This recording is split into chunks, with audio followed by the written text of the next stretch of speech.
During spring 2022, Lancashire Youth Challenge supported a team of young Muslim men from Preston to engage in an intergenerational project which explored their individual and family members' heritage.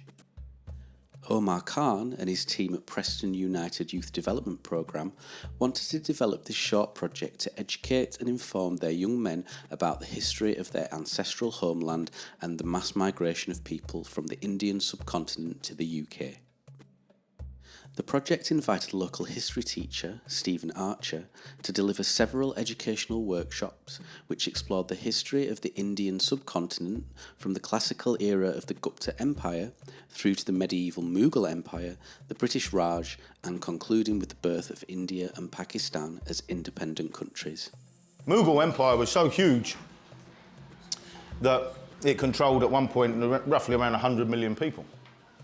The population of Britain at that time, same time, was about 4 million. And the first British people that went and interacted with people that looked like you went to the Mughal Empire and they turned up and they kind of said, "Ta-da, we're here." And the Mughals kind of went, "Mm-hmm." Why would they feel that way about these English adventurers, these English merchants coming to them? Go on, man. Yeah. What do you think was most developed, the Mughal Empire or Britain?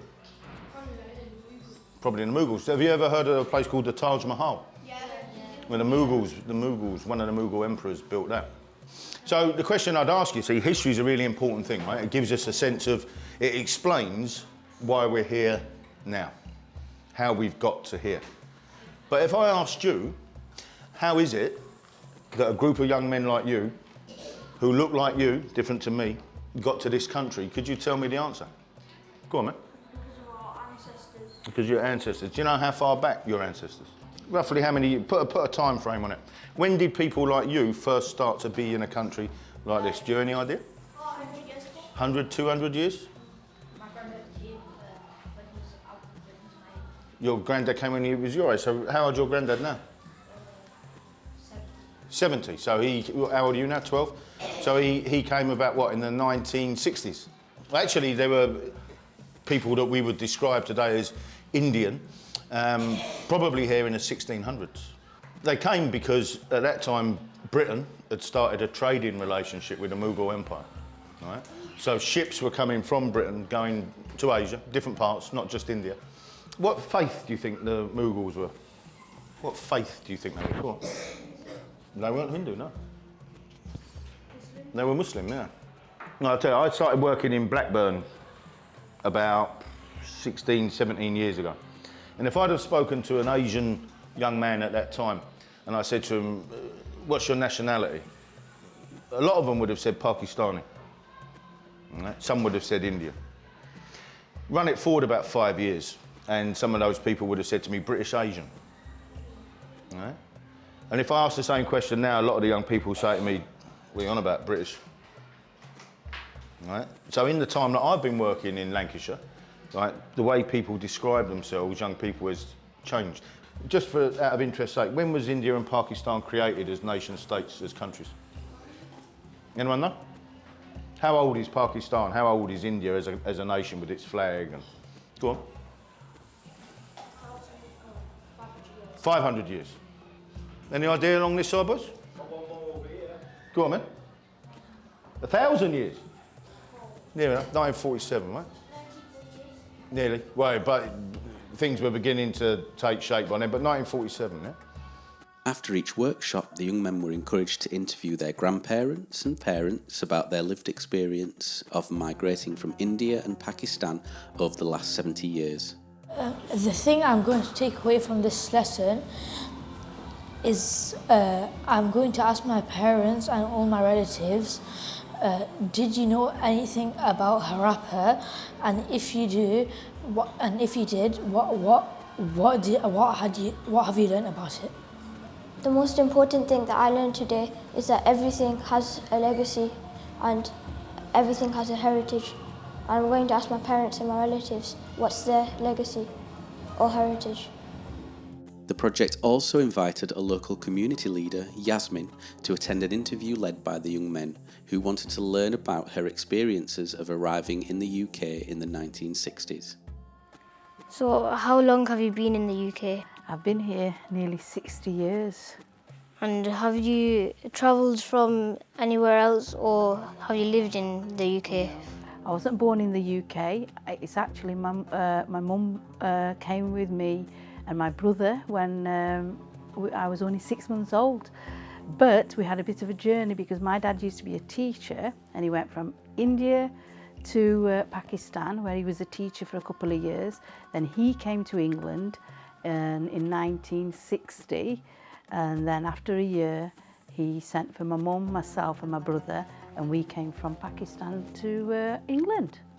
What was it for your family like when you first came from India to England? I remember my mum and dad telling me stories, and my brother telling stories about like when they used to go to the shops, they didn't speak English. My dad spoke a little English because he was a teacher over in India, but he used to tell us stories. When he used to go to the shop, he used to actually ask for eggs, but he didn't know how to say it or how they didn't understand him. So he used to actually make noises like a chicken and then sort of try and describe an egg, and that's how he actually bought his eggs from the shops.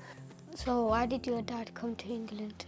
My dad came to England to better his life, better his children's lives, and actually better his family back in India as well, because my granddad was quite poor, and although he did his best for his children, and like I say, my dad was a teacher, but we needed to do better than that. So he came here and he worked 12-hour shifts in Courtaulds, in the mills, which lots of men who came over did do that, but it was a struggle. But actually we're here today and we have a better life because of my dad.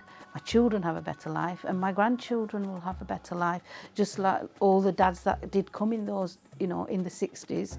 And that's why my dad my hero, because he's made our lives a lot better than it would have ever been if we were back in India. You said when your dad came, they said the community was nice. So when you were growing up, were they friendly to you or nice? As I was growing up, when I was about 5, 6, till about 8, 9, I'd say, people were lovely, and we had neighbours who were lovely. I mean, I used to play in their house all the time. They used to buy me little books, read to me. The community was really, really nice. But as I got older, and we had, I think it was, I'd say in late 70s, maybe I got it right. There were people call them skinheads, and they didn't really sort of like us much at that time, and they used to call us things, and I used to get called if I'd walking down sometimes, or Paki go home, something like that. But I used to just correct them. Actually, I'm not a Paki, I'm an Indian, because I wasn't a Paki, I was an Indian. I was born in Pakistan, but my mum and dad were from India, so I used to just say things like that, because I didn't think it was right. Can you tell me, what do you think is different now? Do you get that, people staring at you, or people saying names, or do you? Well, yeah, like some boys in school, because like I go to Christian school, like Church of England, and people like, sometimes, it's only happened to me once or twice, they can't stop calling me names. Right, so I suppose we've moved on, but we haven't still moved on as much as we'd like to. You were born in Pakistan, and then when you were 6 months, then you moved to England. So then how do you identify yourself now? Yeah, that's a really good question, actually, because my mum and dad are from India, and because my dad went to Pakistan, I was born in Pakistan, and then I came to England, but I was only 6 months old. So I've never known anything different. I've always grown up here. I've grown up here, but actually my parents are from India, so my identity is because that's where they're from and that's where my roots are. But actually I was born in Pakistan as well, so I always want to go, and I always think I need to go to Pakistan just to see where I was born. But my identity would be then really, because my parents are from India, Indian, British, but I don't really think of myself as anything else, because all I've ever known is Britain, England, because I was 6 months old. So really British, because I don't really know anything else. I've always been here. Following this project, the young men will continue to work with Preston United Youth Development Programme and Lancashire Youth Challenge on projects that encourage them to explore their individual histories, their place in the world and their aspirations for the future.